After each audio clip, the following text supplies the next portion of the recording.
আমাদের বাংলাদেশে 90 ভাগের বেশি মুসলমান, এটা আমরা সংখ্যা মাত্র দাবি করি। এটা আমার কাছে চূড়ান্ত একটা চাপাবাজি মনে হয়। কেন মনে হয়? হজ করতে যাবেন, সেখানে গিয়ে আপনারা যেখানে বসাবে বাম পাশে তাকাইলে দেখবেন মদের বার। কিসের বার? হ্যাঁ, বাংলাদেশ এয়ারপোর্টে, যেই দেশে মুসলিম 90 ভাগের বেশি, সেই এয়ারপোর্টে আপনি যাবেন, অনেক ওয়েটিং রুমে বসাবে, কোনো হাজি সাহেব এই পাশে বসায়, কোনোটার ও পাশে এই পাশে। এক জায়গা আল্লাহর কি কুদরত, আমারে যেই পাশে বসাইছে বাম পাশে তাকায় দেখি নাউজুবিল্লাহ, আর কিল্লে গেছে আমি বসলাম ওখানে গিয়ে বাম পাশে, মদের বার। আর আমরা কি বলি গর্ব করে, আমরা 92 ভাগের বেশি মুসলমান। তো এতগুলা মুসলমান থাকতে আতশবাজিটা ফুটলো কিভাবে বলেন? পুরা লালবাগ মিলে আপনারা কেন মিছিল করলেন না? পুরা লালবাগ কেন আপনারা নামলেন না? কারণ চিন্তা করছেন এই যার মন চায় করুক, শ্রেষ্ঠ উম্মত হওয়া এটা মোয়ানা হয়ে বললেন আর হয়ে গেল শ্রেষ্ঠ উম্মত। সৎ কাজের আদেশ, অসৎ কাজের নিষেধ, দুইটা বিষয় জরুরি বিষয়, পুরো কিয়ামত করে ফেলছে এমন অবস্থা। তো মদ হারাম, অথচ আমাদের চোখের সামনে মদ সুন্দরভাবে সাজায় রাখছে। ইবনে মাজার 4020 নম্বর হাদিসে রাসূল সাল্লাল্লাহু আলাইহি সাল্লাম বলেন, লা ইয়াশরাবান্না নাসুম মিন উম্মতি আল খামর ইয়াসাম্মুনাহা বিগাইরি ইসমিহা। আমার উম্মতের একদল মদ পান করবে, নামটা পাল্টায়া দিবে, নাম দিবে বিয়ার, মাদক, নাম দিবে শ্যাম্পেন, মাদক, নাম দিবে কানাডা ড্রাই, মাদক, নাম দিবে মাস্তুদ, মাদক, নাম দিবে ইয়াবা, মাদক, নাম দিবে বাবা, মাদক, নাম দিবে গাঁজা, মাদক, নাম দিবে হিরোইন, মাদক, নাম দিবে ফেন্সিডিল, মাদক। এরকম ভিন্ন ভিন্ন নামে মাদক দ্রব্য সেবন করবে। ইউজাফু আলা রুউসিহিম বিল কাইনাতি ওয়াল মুগান্নিয়াত। তাদের মাথার উপরে গায়িকা নায়িকা নর্তকীরা নাচানাচি করবে, আর তারা তালে তালে মদ পান করবে। রাসূলুল্লাহ সাল্লাল্লাহু আলাইহি সাল্লাম বলেন, লা তাবিউল কাইনাতি ওয়াল মুগান্নিয়াত। তোমরা গায়িকা নায়িকা বিক্রি করবা না, ওয়ালা তাশতারুহুন্না, ক্রয় করবা না, এক্সপোর্ট করবা না, ইনপুট করবা না। বাংলাদেশের নায়িকা গায়িকাদেরকে বিদেশে পাঠাবা না, বিদেশের কোনো গায়ক গায়িকা এনে 3 কোটি টাকা দিবা না, এটা নবী নিষেধ করছে। ওয়ালা তুআল্লিমুহুন্না, তাদেরকে গান শিক্ষা দিবা না, ওয়াসামানুহুন্না হারাম, এই উপার্জন টোটাল না হারাম। বাচ্চার হাত ধরে ধরে নাচের আর গানের স্কুলে নেয়, আবার ইমাম সাহেবের কাছে দোয়া চায়, হুজুর দোয়া করেন, মাশাআল্লাহ বাচ্চাটা নিয়ে যাইতেছি। লজ্জা শরমের তো, লজ্জার কথা বলার ক্ষমতা থাকলে আপনার কাছে বলতো আমারে মাফ করেন। সূরা তাহরিমের 6 নম্বর আয়াত, আল্লাহ তাআলা বলেন, ইয়া আইয়ুহাল্লাযীনা আমানু, হে ঈমানদারগণ, কু আনফুসাকুম ওয়া আহলিকুম নার, নিজেদেরকে এবং পরিবারকে বাঁচাও, নার, আগুন থেকে বাঁচাও। প্রোটেক্ট, সেভ, রক্ষা করো, বাঁচাও। আনফুসাকুম, ইউরসেলফ, নিজেদের। ওয়া আহলিকুম, এন্ড ইউর ফ্যামিলিজ, নার, এগেইনস্ট আ ফায়ার মানে কি? আগুন থেকে বাঁচাও। এই আয়াতের ব্যাখ্যায় সাহাবায়ে কেরাম বলছে, আল্লিমু আওলাদাকুম আল আদাবা, সন্তানদেরকে শিষ্টাচার শিক্ষা দাও ছোটবেলা থেকে। সৎ কাজের আদেশ, অসৎ কাজের নিষেধ করা, দুইটা গুণ নিয়ে আমাদের মানসিকতা অর্জন করতে হবে যে আমি এখন থেকে সৎ কাজের আদেশ করব, বন্ধুকে নামাজের কথাও বলবো। বন্ধু যদি জুয়া খেলায় আর বলে, এই বলে 4 হতে পারে, এই বলে 6 হতে পারে, এই ওভারে 10 হতে পারে, 12 হতে পারে, আর অ্যাপস দিয়ে জুয়া খেলে, তাকে বলতে হবে এটা জুয়া, এটা হারাম, এই বলার মানসিকতা রাখতে হবে। কিন্তু যদি মানসিকতা না রাখেন, তো আমরু বিল মারুফের গুণ আছে, নাহি আনিল মুনকারের গুণ হলো না আপনার। 31শে ডিসেম্বর বাড়ির ছাদগুলা বন্ধ করতে পারেন নাই সবাই, আপনি অসৎ কাজের নিষেধ করতে পারেন নাই। আপনি আপনার ছাদে নিষেধ করতে পারেন নাই যে এই ছাদে আতশবাজি ফুটানো নিষেধ, এটা নিষেধ করতে পারেন নাই ভয়ে, যদি নিষেধ করলে ভাড়াটিয়া চলে যায়। এজন্য আপনি শ্রেষ্ঠ উম্মত বলে নিজেরে গর্বিত পরিচয় দিয়েন না, যে গর্ব করে বলবেন আমি শ্রেষ্ঠ উম্মত। না, আপনি দ্বিতীয়টা তো আপনার মধ্যে নাই, আপনি শ্রেষ্ঠ উম্মত কিভাবে হলেন? সূরা আহজাবের 58 নম্বর আয়াতে আল্লাহ বলেছেন, ওয়াল্লাযীনা ইউযুনাল মুমিনিনা ওয়াল মুমিনাতি বিগাইরি মাকতাসাবু ফাকাদ ইহতামালু বুহতানা ওয়া ইসমান মুবিনা। যারা কোনো কারণ ছাড়া মুমিন নারী পুরুষকে কষ্ট দেয়, তারা প্রকাশ্য পাপের বোঝা বহন করে কবরে যেতে হবে। ওই দিন ওই মুরব্বীদেরকে কষ্ট দেওয়া হয়েছে, ছোট বাচ্চাদেরকেও কষ্ট দেওয়া হয়েছে। এই জন্য এটা অন্যায়, এটা সঠিক না। পুলিশ ঘোষণা করলো আতশবাজি যে ফুটাবে ধরা খাইলে 1 মাসের জেল, এটা বলে পুলিশ বৈশা রয়েছে, এরা তো মাঠে আসে নাই, রাস্তাঘাটে এসে পাহারাদারি করে নাই, বাড়ির সামনে এসে পাহারাদারি করে নাই। তো এটা বলার উদ্দেশ্য কি ছিল? তো বলার সাথে সাথে পাহারাদারি করতে হতো আপনার। এই জন্য সৎ কাজের আদেশ আমাদের মধ্যে থাকলে অসৎ কাজের নিষেধে আমরা টেনশনে পড়ি, উনি জানি কি মনে করে। আমিরের কথা শুনতে হবে শুধু ন্যায়সঙ্গত কথা কাজে। আমির যদি নাফরমানির কথা বলে তার কথা শোনা যাবে না, মানাও যাবে না। এই জন্য মনে রাখতে হবে লাখ লাখ উলামায়ে কেরাম যেই ব্যাখ্যা দিবে, এই ব্যাখ্যা এটা আপনার আমার মেনে নিতে হবে। মুষ্টিময় কয়েকজন আলেমের ভুল হতে পারে, লাখ লাখ উলামায়ে কেরাম ভুল করবে না। এই জন্য বুঝে আসুক না আসুক, উলামায়ে কেরাম এখন বলতেছে, বাস এটাই আপনি মেনে নেওয়া সৌভাগ্যের লক্ষণ, মেনে না নেওয়া চূড়ান্ত পথভ্রষ্টতার লক্ষণ। এটা মনে রাখতে হবে। এই জন্য দাওয়াতের কাজ করতে হবে, উলামায়ে কেরামদের থেকে আপনার শিখতে হবে, তাদেরকে কাছে রাখতে হবে। যদি না রাখেন তো পথভ্রষ্টতার আশঙ্কা। শুধু একটা হাদিস মনে রাখবেন, সাহাবায়ে কেরামকে নবীজি বললেন, এই তোমরা এলেম শিক্ষা করো। এলেম চলে যাওয়ার আগে সাহাবীরা বললেন, হুজুর আমাদের কাছে তো কোরআন আছে, কোরআন থাকতে আবার এলেম কিভাবে চলে যাবে? নবীজি বললেন, আওয়ালাম তাকুনিত তাওরাত ওয়াল ইনজিল ফি বানি ইসরাইল, বনি ইসরাইলের মাঝে তো তাওরাত ছিল, ইনজিল ছিল, ফালাম ইউগনি আনহুম শাইআ, কই তাদের তো কোনো লাভ হলো না। বনি ইসরাইলের ইহুদিরাও পথভ্রষ্ট হলো, খ্রিস্টানরাও পথভ্রষ্ট হলো, ইহুদিরা পথভ্রষ্ট হলো, খ্রিস্টান, তার মানে তাদের কিতাব যথেষ্ট হয় নাই তাদের জন্য। এখান থেকে বোঝা যায় কিতাব বুঝার জন্য উস্তাদ লাগবে। নবীজি হাদিসের শেষে বললেন, শোনো, এলেম চলে যাওয়া মানে আইয়াযহাবা হামালাতুহু, এলেমের বাহকগণ চলে যাওয়া, যেটা বুখারীর 100 নম্বর হাদিসে স্পষ্ট। নবীজি বলেছেন, ইন্নাল্লাহা লা ইয়াকবুজুল ইলমা ইনতিজাআন ইয়ানতাজিউহু মিনাল ইবাদ, আল্লাহ এইভাবে ছো মেরে এলেম ছিনিয়ে নেবেন এমনটা হবে না।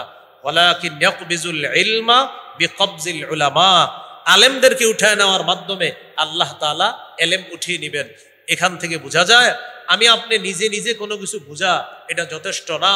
কোরআন হাদিস বুঝতে হলে কোরআন হাদিসের ধারক বাহকদের থেকে বুঝতে হবে। দাওয়াতের পারিভাষিক অর্থ ইবনে তাইমিয়া রহমতুল্লাহি আলাইহি বলেন, আদ-দাওয়াতু ইলাল্লাহ হিয়াদ দাওয়াতু ইলাল ঈমানি বিহি, আল্লাহর দিকে দাওয়াত দেওয়া মানে আল্লাহর বিশ্বাসের দিকে দাওয়াত দেওয়া। শায়েখ খিজির রহমতুল্লাহি আলাইহি বলেন, 4 জিনিসের নাম মৌলিকভাবে 4 জিনিসের নাম দাওয়াত। হাসসুন নাসি আলাল খাইরি ওয়াল হুদা ওয়াল আমরি বিল মারুফ ওয়ান নাহyi আনিল মুনকার, মানুষকে কল্যাণের প্রতি উৎসাহিত করা, হেদায়েতের প্রতি উৎসাহিত করা, সৎ কাজের আদেশের প্রতি উৎসাহিত করা, অসৎ কাজের নিষেধের প্রতি উৎসাহিত করা, এটার নাম দাওয়াত। দাওয়াতের ধারাক্রম সূরা আ'রাফের 65 নম্বর আয়াতে আল্লাহ বলেন, ওয়া ইলা আদিন আখাহুম হুদা ফাকালা ইয়া কওমি ইবুদুল্লাহ মা লাকুম মিন ইলাহিন গায়রু, আদ জাতির নিকট তাদের ভাই হুদ নবীকে পাঠাইলাম, তিনি তাদেরকে দাওয়াত দিলেন, হে আমার সম্প্রদায়, আল্লাহর ইবাদত করো, তিনি ছাড়া ইলাহ নাই। সূরা আ'রাফের 73 নম্বর আয়াত। ওয়া ইলা সামুদা আখাহুম সালিহা, সামুদ জাতির নিকট তাদের ভাই সালেহ নবীকে পাঠাইলাম, তিনি দাওয়াত দিলেন, ইয়া কওমি ইবুদুল্লাহ মা লাকুম মিন ইলাহিন গায়রু, হে আমার সম্প্রদায়, এক আল্লাহর ইবাদত করো, তিনি ছাড়া ইলাহ নাই। সূরা আ'রাফের 85 নম্বর আয়াতে আছে আল্লাহ তাআলা বলেন, ওয়া ইলা মাদিয়ানা আখাহুম শুআইবা, মাদিয়ানবাসীর নিকট শুআইব নবীকে পাঠাইলাম, তিনিও বললেন, ইয়া কওমি ইবুদুল্লাহ, হে আমার সম্প্রদায়, আল্লাহর ইবাদত করো। এগুলা দাওয়াত। ধারাবাহিকতা আসতে আসতে মুহাম্মদ সাল্লাল্লাহু আলাইহি সাল্লাম পর্যন্ত এসেছেন। সূরা মাঈদার 67 নম্বর আয়াতে আল্লাহ তাআলা বলেন, ইয়া আইয়ুহার রাসূলু বাল্লিগ মা উনজিলা ইলাইকা মির রাব্বিক, হে রাসূল সাল্লাল্লাহু আলাইহি সাল্লাম, আপনি প্রচার করেন যা আপনার প্রতি অবতীর্ণ করা হয়েছে, নাজিল করা হয়েছে, তা আপনি প্রচার করেন। রাসূলুল্লাহ সাল্লাল্লাহু আলাইহি সাল্লাম প্রচার করা শুরু করলেন গোপনে। 2.5-3 বছর গোপনে দাওয়াত দেওয়ার পর সূরা শুআরার এক আয়াত আল্লাহ নাজিল করলেন, ওয়া আনদির আশিরাতাকাল আকরাবিন, আপনি আপনার নিকটাত্মীয়দেরকে ভয় দেখান, সতর্ক করেন। সহিহ বুখারীর বর্ণনা 4770 নম্বর হাদিস, রাসূলুল্লাহ সাল্লাল্লাহু আলাইহি সাল্লাম সাফা পাহাড়ের উপরে উঠলেন। সাইদা রাসূলুল্লাহ সাল্লাল্লাহু আলাইহি সাল্লাম আলা সাফা ফাজাআলা ইউনাদি ইয়া বানি ফিহরিন ইয়া বানি আদি লিবতুনি মিন কুরাইশ। কুরাইশের বিভিন্ন গোত্রের নাম ধরে ধরে নবী ডাকলেন। সবাই পাহাড়ের সামনে উপস্থিত হতে লাগলো। ফাজাআলা আর-রাজুলু ইযা লাম ইয়াস্তাতি আন ইয়াখরুজা আরসালা রাসূলান লিয়ানজুরা মা হুয়া। যে ব্যক্তি আসতে পারলো না ওই ব্যক্তি আরেকজনকে পাঠায় দিছে, যাও তো মুহাম্মদ কি বলে একটু শুনে আসো। এইভাবে মানুষ আসলো। ফাজাআ আবু লাহাব ওয়া কুরাইশ। আবু লাহাব আসছে, কুরাইশরাও আসছে। রাসূলুল্লাহ সাল্লাল্লাহু আলাইহি সাল্লাম পাহাড়ের উপর থেকে বললেন, আরাআইতাকুম লাউ আখবারতুকুম আন্না খায়লান বিল ওয়াদি তুরিদু আন তুগীরা আলাইকুম আকুনতুম মুসাদ্দিকিয়া ক্বালু না'আম মা জাররাবনা আলাইকা ইল্লা সিদকা। রাসূলুল্লাহ সাল্লাল্লাহু আলাইহি সাল্লাম বললেন, আচ্ছা আমি যদি তোমাদেরকে বলি এই পাহাড়ের পিছনে একদল শত্রু সেনা অপেক্ষা করছে যারা তোমাদের উপর অতর্কিত হামলা চালাবে, তোমরা কি আমার কথা বিশ্বাস করবা? সবাই বলল, অবশ্যই। আমরা অনেক যাচাই করেছি, জীবনে তোমাকে সত্য ছাড়া মিথ্যাবাদী হিসাবে কল্পনাও করি নাই। তুমি মিথ্যা বলতে পারো না, এটা হতেই পারে না, তুমি সবসময় সত্য কথাই বলো। রাসূলুল্লাহ সাল্লাল্লাহু আলাইহি সাল্লাম তখন বললেন, ইন্নী নাযীরুল লাকুম বাইনা ইয়াদাই আযাবিন শাদীদ। আমি তোমাদেরকে ভয়ঙ্কর কঠিন আযাবের ভয় দেখাই, শাস্তির ভয় দেখাই। এক আল্লাহকে আল্লাহ মানো, আল্লাহর সাথে কোনো শিরিক করবা না। লাত উজ্জাত মানাত এগুলো শিরিক করা যাবে না। আল্লাহকে আল্লাহ না মানলে কঠিন আযাব আসবে তোমাদের উপর। আবু লাহাব বলল, তাব্বান লাকা সাইরুল ইয়াউম আলিহাদা জামাতানা। মুহাম্মদ তুমি কি আমাদেরকে এই কারণে একত্রিত করেছো? তোমার পুরাটা দিন ধ্বংস হোক। নাউজুবিল্লাহ। তখন আল্লাহ তাআলা আয়াত নাজিল করলেন, তাব্বাত ইয়াদা আবি লাহাবি ওয়া তাব। আবু লাহাবের দুই হাত ধ্বংস হোক, ওয়াতাব সে নিজেও ধ্বংস হোক। ডাবল তাব, ডাবল ধ্বংস। আবু লাহাবের দুই হাত ধ্বংস হোক, সে নিজেও ধ্বংস হোক। প্রকাশ্যে কাজ শুরু করলেন। তো আমাদের নবীজি সাল্লাল্লাহু আলাইহি সাল্লাম দাওয়াতের কাজ করতেছেন। আমাদের নবী শেষ নবী, তারপরে আর কোনো নবী হবে না, আসবে না। না হবে না বলেন, সবাই বলেন, আমাদের পরে আর কোনো নবী আসবে না। বলবেন না, বলবেন হবে না।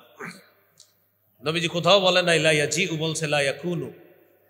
লা ইয়াকুনু নাবিয়্যুন বাদি, আমার পরে নবী হবে না। কারণ আমাদের নবী প্রজ্ঞাপূর্ণ কথা এই জন্য বলেছেন, একদল বাটপার দুনিয়াতে আসবে যারা আসবে না এই শব্দ দিয়ে ধোঁকা দিবে জাতিকে। যেমন সূরা আহজাবের 40 নম্বর আয়াতে আছে, মা কানা মুহাম্মাদুন আবা আহাদিম মির রিজালিকুম ওয়ালাকির রাসূলুল্লাহ ওয়া খাতামান নাবিয়্যিন। মুহাম্মদ সাল্লাল্লাহু আলাইহি সাল্লাম তোমাদের সাবালক পুরুষের পিতা নন, তিনি আল্লাহর রাসূল, তিনি শেষ নবী। আমাদের দেশে একদল মানুষের মসজিদের সামনে, অফিসের সামনে দেখবেন লেখা আছে লা ইলাহা ইল্লাল্লাহু মুহাম্মাদুর রাসূলুল্লাহ। তাদের কালিমা তো ঠিক আছে, কালিমা ঠিক থাকার পরেও তাদের ব্যাপারে ওলামায়ে কেরাম সবাই একমত তারা কাফের। তা আপনিও টেনশনে পড়ে যাবেন, আরে কালিমা তো ঠিক, তাদেরকে হুজুররা এত কাফের বলে কেন? তখন এই আয়াতের অনুবাদ করতে বলবেন। এই যে সূরা আহজাবের 40 নম্বর আয়াতের অনুবাদে খাতামান নাবিয়্যিন অংশে যখন যাবে তখন আপনার হাতটা ধরে বলবে একটু ভিতরে আসেন, চা খাওয়াই, বিস্কুট খাওয়াই, কথা আছে। আপনি বলবেন কোনো কথা নাই। খাতামান নাবিয়্যিন অর্থ মুহাম্মদ সাল্লাল্লাহু আলাইহি সাল্লাম শেষ নবী। ইমাম গাজালি বলেছেন এইখানে ব্যাখ্যার সুযোগ নাই, মুহাম্মদ সাল্লাল্লাহু আলাইহি সাল্লামের পরে আর কোনো নবী নাই, এখানে কোনো ব্যাখ্যা করা যাবে না। তখন এরা আপনারে ব্যাখ্যা করে বুঝাবে ঈসা নবী যেই অর্থে দুনিয়াতে আসবে সেই অর্থে আমাদের গুরুদাসপুরের অমুকেও দুনিয়াতে এসেছে। নাউজুবিল্লাহ পড়েন। তো ঈসা নবী আসবে, বলেন ঈসা নবী, কিন্তু নবী হবে না। ঈসা নবী নবী হবে না নতুন করে। ঈসা নবী আমাদের নবীর আগে নবী হয়ে গিয়েছে। ঈসা নবী দুনিয়াতে আসবে মৃত্যুবরণ করার জন্য। ঈসা নবী না, সব নবী আসলে সমস্যা কি আপনার? আসুক, সব নবী আমাদের নবীর আগে নবী হয়েছেন। আমাদের নবীর পরে আর নবী হয় নাই, নতুন করে নবী হবে না, এই আকীদা যে না রাখবে সে কাফের, যারা অনুসরণ করবে তারা কাফের। মুসলমান রূপী কোনো মুনাফিক যদি তাদেরকে সমর্থন করে তারাও কাফের। তাহলে বলেন আমাদের পরে আর নবী হবে না, হবে না, বারবার এটা মুখস্থ করে ফেলবেন, হবে না। সহিহ বুখারীর বর্ণনা 3535 নম্বর হাদিস, রাসূলুল্লাহ সাল্লাল্লাহু আলাইহি সাল্লাম বলেন, ইন্না মাসালি ওয়া মাসালাল আমবিয়া মিন ক্বাবলি কামাসালি রাজুলিন বানা বাইতান ফাআহসানাহু ওয়া আজমালাহু ইল্লা মাওদিআ লাবিনাতিন ফি জাবিয়া। আমার দৃষ্টান্ত আর আমার পূর্ববর্তী নবীদের দৃষ্টান্ত এমন এক ব্যক্তির মতো, যে ব্যক্তি একটি ঘর বানিয়েছে, ঘরটি সুন্দরভাবে সাজিয়েছে, তবে ঘরের কোনো একটা ইটের জায়গা ফাঁকা।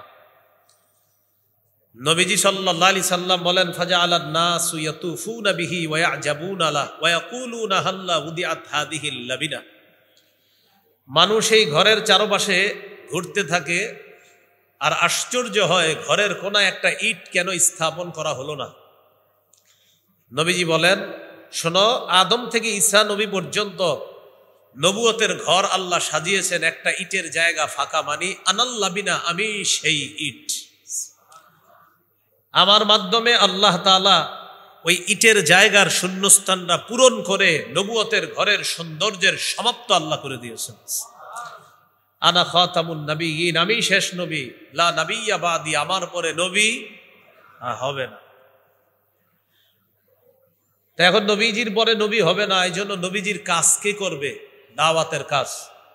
সহিহ বুখারীর বর্ণনা 3461 নম্বর হাদিস, রাসূলুল্লাহ সাল্লাল্লাহু আলাইহি সাল্লাম বলেন, বাল্লিগু আন্নী ওয়ালাউ আয়াহ, আমার পক্ষ থেকে একটি আয়াতও যদি জানো এটা প্রচার করে দাও। আল্লাহ নবীজিরে হুকুম করলেন বাল্লিগ, প্রচার করেন। নবী আমাদেরকে হুকুম করলেন বাল্লিগু, প্রচার করো। আমাদেরকে দায়িত্ব দিয়ে দিলেন। এখন আমাদেরকে এই দায়িত্ব রাসূল সাল্লাল্লাহু আলাইহি সাল্লাম দিলেন, এখন এটা আমাদের করতে হবে। এই কাজ আমাদের করতে গিয়ে আমাদেরকে আল্লাহ নির্বাচন করেছেন কেন? কারণ আমরা শ্রেষ্ঠ উম্মত। সূরা আলী ইমরানের 110 নম্বর আয়াতে আল্লাহ বলেন, কুনতুম খায়রা উম্মাতিন উখরিজাত লিন-নাস, তোমরাই শ্রেষ্ঠ উম্মত, তোমাদেরকে মানুষের কল্যাণের জন্য বের করা হয়েছে। তা'মুরুনা বিল মারুফ, তোমরা সৎ কাজের আদেশ করবে, ওয়া তানহাউনা আনিল মুনকার, অসৎ কাজ থেকে নিষেধ করবে। এই আয়াতে শ্রেষ্ঠ উম্মত দ্বারা 1 নম্বর উদ্দেশ্য সাহাবায়ে কেরাম। এরপর যারা আমরু বিল মারুফ নাহি আনিল মুনকারের কাজ করবে তারাই শ্রেষ্ঠ উম্মত। শ্রেষ্ঠ উম্মত হওয়ার জন্য মৌলিক 2টা শর্ত, সৎ কাজের আদেশ করতে হবে, অসৎ কাজের নিষেধ করতে হবে। কিন্তু একটা চরম বাস্তবতা এবং চরম সত্য কথা হলো, আমরা সৎ কাজের আদেশের আমলটা সবাই করলেও অসৎ কাজের নিষেধের আমলটা করি না। তাহলে শ্রেষ্ঠ উম্মত কিভাবে হলাম? শ্রেষ্ঠ উম্মত হইতে গেলে তো আপনার 2টা লাগবে, সৎ কাজের আদেশ, অসৎ কাজের নিষেধ, 2টা লাগবে। অসৎ কাজের নিষেধ, আপনারা যারা বাড়িওয়ালা এই লালবাগের 31শে ডিসেম্বর বাড়ির ছাদগুলা বন্ধ করতে পারেন নাই সবাই, আপনি অসৎ কাজের নিষেধ করতে পারেন নাই। আপনি আপনার ছাদে নিষেধ করতে পারেন নাই যে এই ছাদে আতশবাজি ফুটানো নিষেধ, এটা নিষেধ করতে পারেন নাই ভয়ে, যদি নিষেধ করলে ভাড়াটিয়া চলে যায়। এই জন্য আপনি শ্রেষ্ঠ উম্মত বলে নিজের গর্বিত পরিচয় দিয়েন না, যে গর্ব করে বলবেন আমি শ্রেষ্ঠ উম্মত। না, আপনি দ্বিতীয়টা তো আপনার মধ্যে নাই, আপনি শ্রেষ্ঠ উম্মত কিভাবে হলেন? সূরা আহজাবের 58 নম্বর আয়াতে আল্লাহ বলেছেন, ওয়াল্লাযীনা ইউযুনাল মুমিনিনা ওয়াল মুমিনাতি বিগাইরি মাকতাসাবু ফাকাদ ইহতামালু বুহতানা ওয়া ইসমান মুবিনা। যারা কোনো কারণ ছাড়া মুমিন নারী পুরুষকে কষ্ট দেয়, তারা প্রকাশ্য পাপের বোঝা বহন করে কবরে যেতে হবে।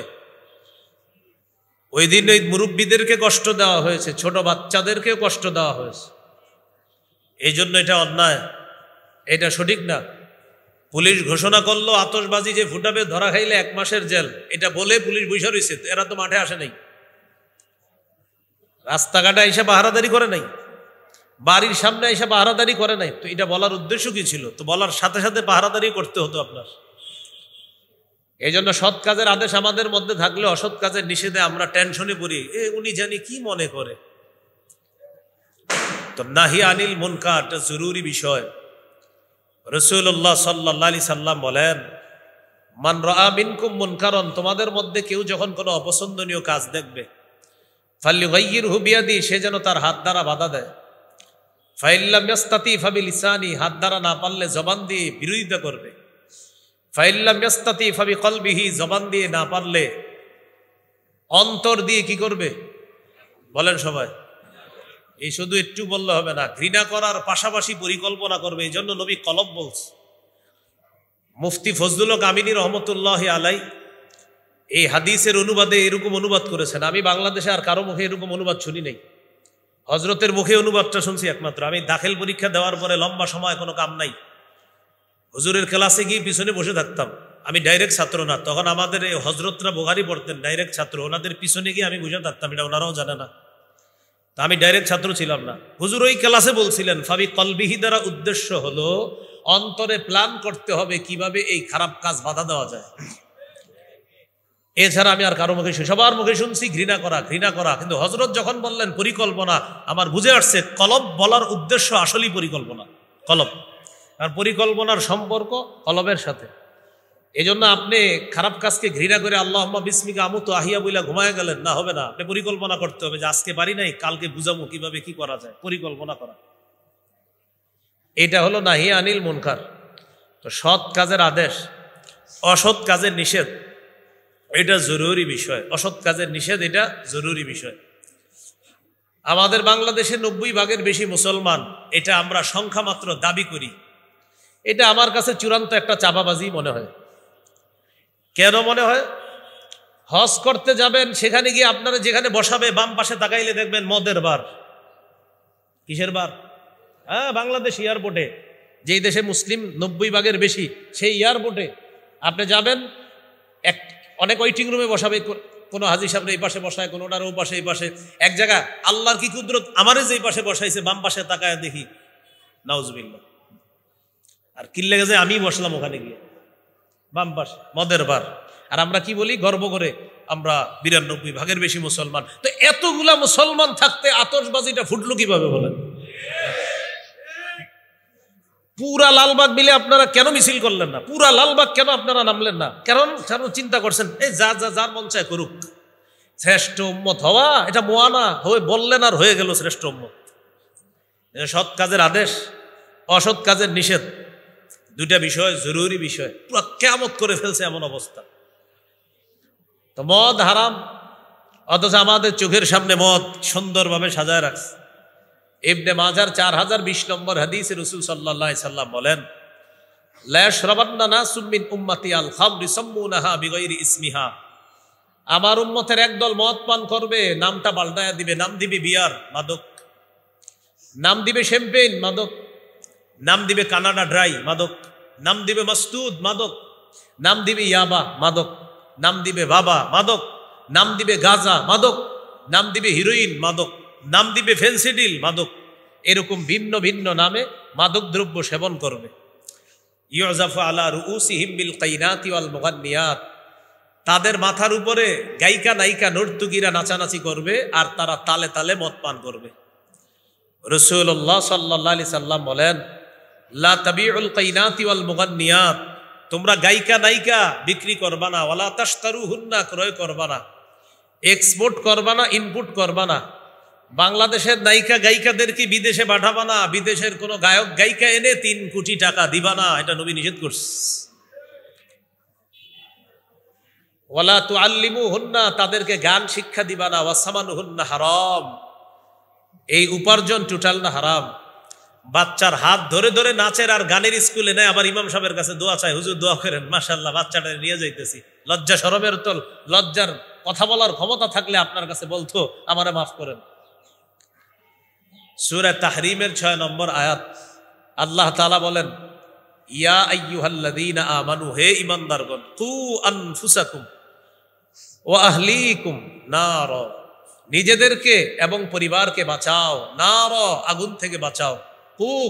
প্রোটেক্ট, সেভ, রক্ষা করো, বাঁচাও। আনফুসাকুম, ইউরসেলফ, নিজেদের।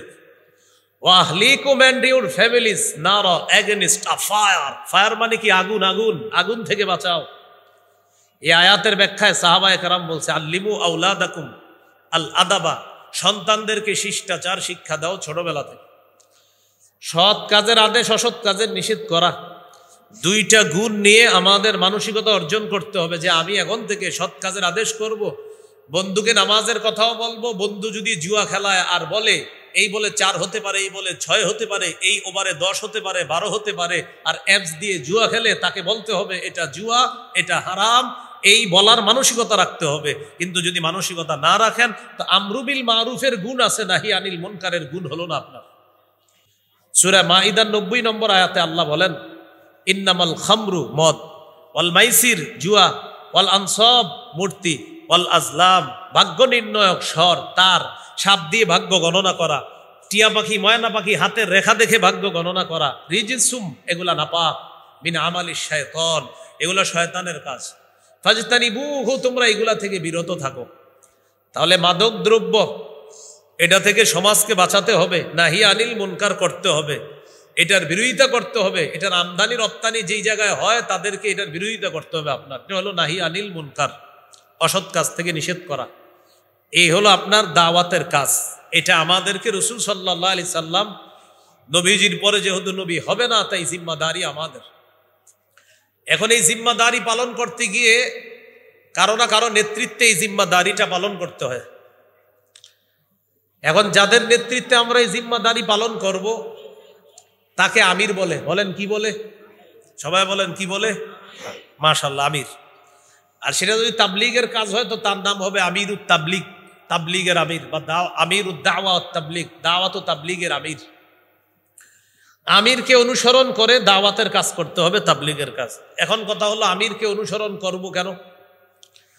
সূরা নিসার 59 নম্বর আয়াতে আল্লাহ বলেন, হে ঈমানদারগণ, আতিউল্লাহ আল্লাহর আনুগত্য করো, ওয়া আতিউর রাসূল রাসূলের আনুগত্য করো, ওয়া উলিল আমরি মিনকুম তোমাদের মধ্যে যারা দায়িত্বশীল তাদের আনুগত্য করো, যারা আমির তাদের আনুগত্য করো, যারা দেশের শাসক হবে তাদের আনুগত্য করো। এখানে 3টা আনুগত্যের কথা বলা হয়েছে, বা ইতাআত। মাশাআল্লাহ, ইতাআত এখন সবার কাছে পরিচিত শব্দ। 1 নাম্বার আল্লাহর আনুগত্য করতে হবে নিঃশর্তভাবে, কোনো শর্ত নাই। 2 নাম্বার রাসূলের আনুগত্যে শুধু একটু শব্দ বাড়াতে বা বাস হবে, আল্লাহর হুকুমে রাসূলের আনুগত্য করতে হবে নিঃশর্তভাবে, বাস এতটুকু বললেই হবে। আল্লাহর হুকুমে নবীর আনুগত্য করতে হবে নিঃশর্তভাবে। প্রথমটা আল্লাহর আনুগত্য নিঃশর্তভাবে। 2 রাসূলের আনুগত্য আল্লাহর হুকুমে নিঃশর্তভাবে। 3 আমিরের আনুগত্য, শাসকের আনুগত্য নিঃশর্তভাবে করা যাবে না। কি করা যাবে না? নিঃশর্তভাবে করা যাবে না। আমিরের জবান দিয়ে যদি কোরআনের বিরুদ্ধে কথা বের হয়, হাদিসের বিরুদ্ধে কথা বের হয়, ওলামায়ে কেরামের ব্যাখ্যার বিপরীতে যদি কোনো কথা তার মুখ থেকে বের হয়, এই আমিরের কথা শোনা যাবে না, মানাও যাবে না। সহিহ মুসলিমের হাদিস 1838 নম্বর হাদিস। এই হাদিসের মধ্যে আসছে রাসূলুল্লাহ সাল্লাল্লাহু আলাইহি ওয়াসাল্লাম বলেন, আস-সামউ ওয়াত তাআতু আলাল মারইল মুসলিমি ফীমা আহাব্বা ওয়া কারিহা মা লাম ইউমার বিমাসিয়া। মুসলমান আমিরকে ততক্ষণ মানবে, শাসককে ততক্ষণ মানবে যতক্ষণ কোনো নাফরমানির হুকুম করা না হবে। ফাইদা উমির বিমাসিয়া, যদি নাফরমানির কথা বা হুকুম করা হয়, ফালা সামআ তার কথা শোনা যাবে না, ওয়ালা তাআতা তার ইতাআত করা যাবে না, তার আনুগত্য করা যাবে না। কি করা যাবে না? তার ইতাআত করা যাবে না, তার আনুগত্য করা যাবে না। সহিহ বুখারীর বর্ণনা 4340 নম্বর হাদিস। এই হাদিসটি এই মসজিদের দাওয়াতের সাথী ভাই যারা আছেন, তাবলীগের বা এলাকার যারা আছেন, হাদিসটি শোনেন, শোনার পর গল্পের মতো মুখস্থ রাখবেন, আরো 10 জনকে এটা বলবেন। এখন যেটা বলবো, সহিহ বুখারীর 4340 নম্বর হাদিস। হাদিসের বর্ণনাকারী আলী রাদিয়াল্লাহু তাআলা তিনি বলেন, বাসান নবী সাল্লাল্লাহু আলাইহি সাল্লাম সারিয়াতান ওয়াস্তামালা আলাইহিম রাজুলাম মিনাল আনসার ওয়া আমারাহুম আইয়ুতিউহু। রাসূলুল্লাহ সাল্লাল্লাহু আলাইহি সাল্লাম এক দলকে পাঠাইছে এক জায়গায় জিহাদের উদ্দেশ্যে। তাদেরকে একজন আমির নিযুক্ত করে দিয়েছেন, আনসারী সাহাবী একজন আমির বানায়া দিয়েছে। যারা আমিরের অধীনে আছে তাদেরকে বলে দিলেন, এই শোনো, আমির সাহেব যা বলবে সব শুনবা। নবীজি বলে দিলেন, আমির সাহেব যা বলবে সব শুনবা। আমির সাহেব তাদেরকে নিয়ে গেলেন। ফাগাদিবা, কোনো কারণে আমির সাহেবের রাগ উঠছে।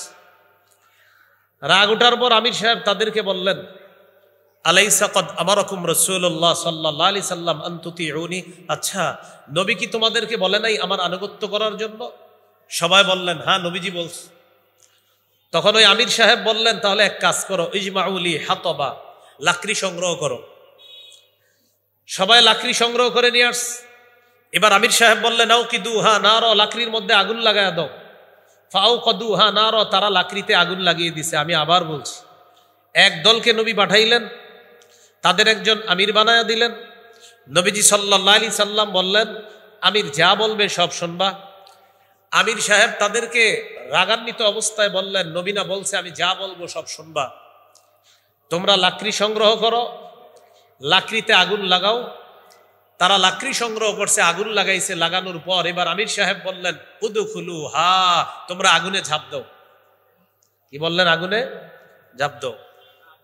এটা কিন্তু কোনো কল্প কাহিনী না। এই যে কথায় কথায় বলেন অমুকে জাহান্নামে গেলে আমিও যাবো, ডায়লগ দিয়ে দেন। হ্যাঁ সাবধান, এই ডায়লগ দিয়েন না। মানুষ এইভাবে বলে ফেলে অমুকে জাহান্নামে গেলে আমি যাবো, আপনার কি? আমির সাহেব রাগ হয়ে বললেন আগুনে ঝাঁপ দাও। ফাহাম্মু, সবাই মানসিকভাবে প্রস্তুত আগুনে ঝাঁপ দেওয়ার জন্য। ইতিমধ্যে ইউমসিকু বাদুম বাদু, একজন আরেকজন এইভাবে ধরে আর বলে এই আসলে ঝাঁপ দিমু। এইভাবে বাসের জন্য ধরে আর বলে এই আসলে ঝাঁপ দিমু, মানে ঝাঁপ দিবে ওই মুহূর্তে বলতেছে আসলে কি ঝাঁপ দিমু। ফারারনা মিনান নার ইলা রাসূলিল্লাহ সাল্লাল্লাহু আলাইহি সাল্লাম, আরে আমরা তো আগুন থেকে বাঁচার জন্য নবীর কাছে আসলাম, সে আগুন থেকে বাঁচার জন্য নেই নবীর কাছে আইসা মুসলমান হইলাম। এই নবী আমিরের হুকুম মাইনা আগুনে ঝাঁপ দিতে বলবে, এটা কেমন জানি লাগতেছে বিষয়টা। এই করতে করতে হাত্তা খামাদাতিন নার, আগুন নিভে গেছে। বলেন আলহামদুলিল্লাহ। মানে কি দিবে না, দিবে কি দিবে না, এটা করতে করতে আগুন নিভে গেছে। ওয়া সাকানা গদবুহু, আমির সাহেবের রাগও ঠান্ডা হয়ে গেছে। আলহামদুলিল্লাহ। শুধু আমাদের হজরত জিটটা 9-10 বছরেও ঠান্ডা হইল না, হইতে হইতে গিয়েও হয় না। কি ঠিক?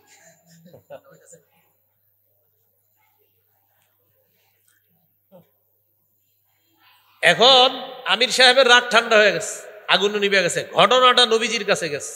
এই ঘটনা, হুজুর আমরা তো আমিরের কথা মানি নাই, আগুনে ঝাঁপ দেয়নি, আমাদের কি কোনো সমস্যা হয়েছে? নবীজি বললেন পুরা ঘটনা বলো। তো বলছে হুজুর এরকম এরকম ঘটনা।